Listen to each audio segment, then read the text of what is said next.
सुप्रभात छात्रों, आज हम व्यंजन पढ़ेंगे वर्ण विचार के अंतर्गत। यानी पहले हमने स्वर पढ़ लिया था, स्वर के भेद पढ़ लिया था। स्वर के भेदों में हमने उच्चारण के आधार पर पढ़ लिया था, उनके उच्चारण स्थान के आधार पर और उच्चारण में लगने वाले समय के आधार पर। आज हम व्यंजन पढ़ेंगे कि व्यंजन किसे कहते हैं। व्यंजन भी वर्ण के अंतर्गत ही आते हैं। देखिए, जिन वर्णों के उच्चारण में स्वरों की सहायता ली जाती है और वायु रुकावट के साथ मुख से बाहर निकलती है, उन्हें हम व्यंजन कहते हैं। अब यहाँ पर देखिए, हमारी पहली जो शर्त थी कि स्वर में अन्य किसी ध्वनियों का योग नहीं होता। व्यंजनों यानी वर्णों में अन्य ध्वनि की सहायता नहीं ली जाती है और वो अबाध गति से मुख से बाहर निकलती हैं। अब यहाँ पर व्यंजन है, लेकिन इसमें कहा है कि जिन वर्णों के उच्चारण में स्वरों की सहायता ली जाती है, यानी व्यंजन भी वर्ण के अंतर्गत आते हैं, लेकिन इन व्यंजनों में हम स्वरों का योगदान लेते हैं। यानी बिना स्वर के हम व्यंजन नहीं बोल सकते हैं। बोल भी सकते हैं, लेकिन जब लिखते वक्त जब हम लिखते हैं क, तो इसका अर्थ है कि इसमें जो व्यंजन है अव्यंजन इसमें समाहित है। तो इसलिए वर्णों के उच्चारण में हम स्वरों की सहायता लेते हैं। हमारी वर्णमाला में जितने भी वर्ण हैं, जितने भी व्यंजन हैं, वर्ण व्यंजन जो हैं, तो उसमें स्वरों की सहायता ली जाती है। लेकिन स्वर और व्यंजन में उनके उच्चारण के आधार पर थोड़ा सा अंतर है कि स्वर हम जल्दी से बोल सकते हैं, लेकिन जो व्यंजन है उनको बोलते समय थोड़ा वक्त लगता है। अब स्वर के भेद हैं, कौन कौन से भेद हैं स्वर के? व्यंजन के कौन कौन से भेद हैं? व्यंजन के 4 भेद हैं, यानी 4 आधारों पर हम इसको बांट सकते हैं। स्पर्श का आधार, उच्चारण स्थान का आधार, श्वास वायु की मात्रा का आधार, स्वर तंत्री में कंपन का आधार। अब देखिए, स्पर्श के आधार का यहाँ पे क्या अर्थ है कि हमारी जीवा यानी हमारी जीभ हमारे मुख के जिस अवयव को यानी हमारे मुख के जिस अंग को छूती है और हमारे मुख से उस व्यंजन का उच्चारण होता है, उसे हम स्पर्श के आधार पर व्यंजन कहते हैं। अब कैसे कहते, देखिए, सबसे पहले है स्पर्श व्यंजन। स्पर्श व्यंजन यानी स्पर्श व्यंजनों की जो संख्या है वो 25 है, जो यहाँ पर नीचे दी हुई है। इनमें क्या है कि इनको स्पर्श क्यों कहते हैं कि हमारी जीवा मुख के अंदर के किसी न किसी अंग को छूती है और तब इन व्यंजनों का उच्चारण होता है। जैसे क वर्ग है, अब क वर्ग है तो क आप देखेंगे कि क की जो ध्वनि है वो सीधे हमारे कंठ से निकल रही है। ठीक है, तो यहाँ पे जो कंठ है तो इसलिए हम इसको कंठ्य व्यंजन कहते हैं। फिर च वर्ग है, च वर्ग में आप देखेंगे कि ये तालु से बोला जा रहा है या मूर्धा से बोला जा रहा है, किस अंग से ये बोला जा रहा है। तो आपको अगर नहीं पता कि तालु क्या है या मूर्धा क्या है, कि हमारे मुख का कौन सा अंग तालु होता है और कौन सा अंग मूर्धा होता है, तो उसके लिए हम क्या करेंगे, इन वर्णों को बोलते समय देखेंगे कि हमारी जो मुख है,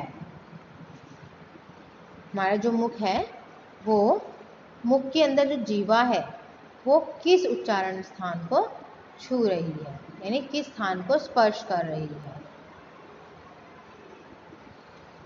अब हम देखते हैं कि हमारे जो 5 वर्ग हैं, क वर्ग, च वर्ग, ट वर्ग, त वर्ग और प वर्ग, ये हमारे किसके अंतर्गत आते हैं? ये हमारे स्पर्श व्यंजन के अंतर्गत आते हैं, क्योंकि क वर्ग कंठन व्यंजन, फिर च वर्ग तालु व्यंजन, ट वर्ग मूर्धन्य, त वर्ग त आप देखेंगे त थ द, ठीक है, दंतोष्ठ प और ओष्ठ, दंतोष्ठ दंत्य व्यंजन कहलाते हैं, त थ द ध न। अब प है वो ओष्ठ व्यंजन कहलाएंगे। अब यहाँ पर देखें, हम नीचे इनका वर्गीकरण भी दिया हुआ है। उसके बाद आते हैं हमारे अंतःस्थ व्यंजन। अंतःस्थ व्यंजन जिन व्यंजनों का उच्चारण करते समय मुख के भाग परस्पर एक दूसरे को पूरी तरह स्पर्श नहीं करते, उन्हें अंतःस्थ व्यंजन कहते हैं। आप भी देखेंगे कि यहाँ पर जो हमारे 25 जो स्पर्श व्यंजन थे, इसमें क्या है, जिन व्यंजनों के उच्चारण के समय श्वास वायु और जीवा मुख के अलग अलग भागों को स्पर्श करती हैं, है ना। कि आप कहीं देखेंगे कि हम जब क वर्ग बोलते हैं तो उसमें हमारी वायु कहाँ से निकल रही है, कंठ से निकल रही है, या फिर जीवा हमारे किस अंग को छू रही है, तो स्पर्श व्यंजन है। लेकिन अंतस्थ व्यंजन वे होते हैं जिनका उच्चारण करते समय मुख के भाग परस्पर एक दूसरे को नहीं छूते। जैसे कि आप इनको बोलकर भी देखिए, य, र, ल, व, ठीक है, तो इनको पूरी तरह से स्पर्श नहीं करते हैं। व भी बोलेंगे तो ना ही दांत एक दूसरे को स्पर्श करेंगे और ना ही हमारे होंठ जो है वो स्पर्श करेंगे। आगे आते हैं ऊष्म व्यंजन। ऊष्म व्यंजन देखिए, ऊष्म का अर्थ गर्मी होता है। तो जिन व्यंजनों का उच्चारण करते समय श्वास वायु रगड़ खाकर कम खाकर उष्म हो जाती है, उन्हें ऊष्म व्यंजन कहते हैं। जैसे श, आप इनको मुख के अंदर बोल के देखिए, श, श, स, ह, तो एकदम से क्या है कि जब हम इनका उच्चारण करते हैं तो वायु क्या होती है, एक तरह से गर्म हो जाती है ना, उष्म हो जाती है, इसलिए हमें इन्हें ऊष्म व्यंजन कहते हैं। अब है उच्चारण स्थान के आधार पर, ठीक है, उच्चारण स्थान के आधार पर कौन कौन से व्यंजन हैं, मैंने आपको पहले बता दिया। कंठ्य व्यंजन, तालव्य व्यंजन, मूर्धन्य, दंत्य, ओष्ठ्य, नासिक्य और दंथोष्ठ्य। इस आधार पर कंठ्य व्यंजन कौन से हैं, एक तो हमारा जो क वर्ग में सारे व्यंजन आते हैं वो कंठ्य व्यंजन होंगे, और उसके अलावा जो ह हमारा व्यंजन है वो कंठ्य व्यंजन में आएगा। तालव्य व्यंजन यानी हमारा पूरा जो च वर्ग है वो पूरा आएगा तालव्य व्यंजन में। अब आपको ये नहीं पता कि हमारे मुख के अंदर तालु क्या है, तो इनको बोल के देखिए, त, च, छ, यानी हमारी जीवा जिस स्थान को छू रही है ऊपर की तरफ वही हमारा तालु है। ज, झ, न, य और श ये हमारे तालव्य व्यंजन हैं। फिर है मूर्धन्य, इन वर्णों का उच्चारण मूर्धा से होता है, इसे इन्हें मूर्धन्य व्यंजन कहते हैं। ट वर्ग जो है वो और र और श ये मूर्धन्य व्यंजन है। उसके बाद है दंत्य, जिनका उच्चारण दांतों से होता है, त, थ, द, यानी हमारी जीवा दांतों को स्पर्श करती है तो दंत्य व्यंजन है। त वर्ग और ल और स ये हमारे दंत्य व्यंजन है। ओष्ठ्य व्यंजन जो ओंठों से बोले जाते हैं, यानी जिनको बोलते समय हमारे जो ओष्ठ हैं वो स्पर्श करते हैं। य, फ, ब, भ, म ओष्ठ्य व्यंजन है।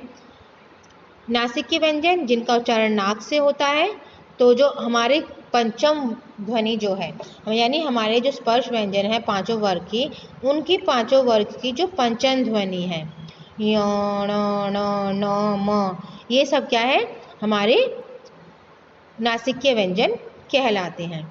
दंतोष्ठ्य, इन वर्णों का उच्चारण दांत और ओंठ दोनों से होता है, वे दंतोष्ठ्य व्यंजन है। यानी व आप देखेंगे तो वह जो है वो दंतोष्ठ्य व्यंजन है।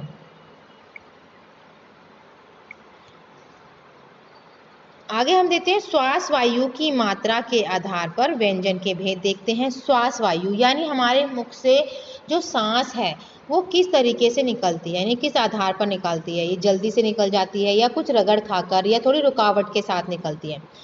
तो यहाँ पे श्वास वायु के आधार पर व्यंजनों के दो भेद हैं, अल्प प्राण और महाप्राण। अल्प प्राण आपको पता ही है, प्राण का मतलब है कि जब तक हमारे अंदर श्वास रहती है, जब तक हमारे अंदर सांसें रहती हैं, तब तक हमारे अंदर प्राण है।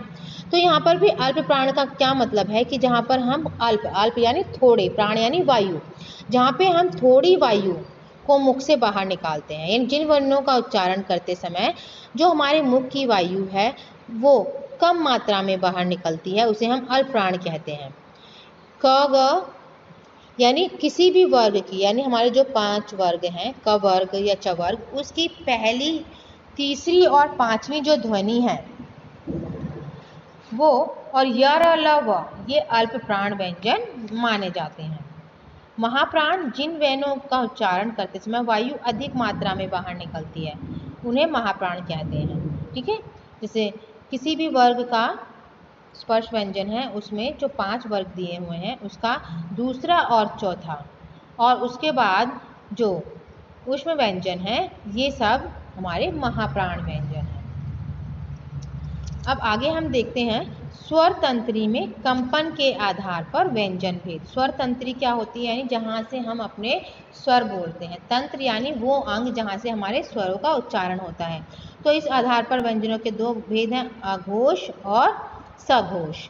जिन व्यंजनों का उच्चारण करते समय केवल श्वास का प्रयोग होता है और स्वर तंत्री में कंपन होता है, और स्वर तंत्री में क्या होता है, कंपन नहीं होता है, ठीक है, तो उसे हम क्या कहेंगे, अघोष कहेंगे। और इसी के विपरीत सघोष है, जिन व्यंजनों का उच्चारण करते समय स्वर तंत्री में कंपन होता है। अघोष में कंपन नहीं होता, सघोष में कंपन होता है, इसलिए हम उन्हें सघोष कहते हैं। तो क ख च छ यानी अघोष कौन से हैं, जो हमारे प्रत्येक वर्ग के स्पर्श व्यंजन है उसके जो पहले और दूसरे वर्ण हैं हर वर्ग के, वो हमारे अघोष कहलाते हैं। उसके बाद श, श और स ये भी कहलाएंगे। सघोष व्यंजन में इन दो वर्णों को छोड़कर, यानी कि पहले और दूसरे वर्णों को छोड़कर तीसरा, चौथा, पांचवा जो वर्ण है प्रत्येक वर्ग का, वो हमारे सघोष व्यंजन कहलाएंगे। तो आज की कक्षा में हम इतना ही करेंगे। अगली कक्षा में हम संयुक्त व्यंजन पढ़ेंगे और वर्ण विच्छेद है वो करना सीखेंगे कि हम वर्णों का विच्छेद किस तरीके से करते हैं। तो गुड बाय।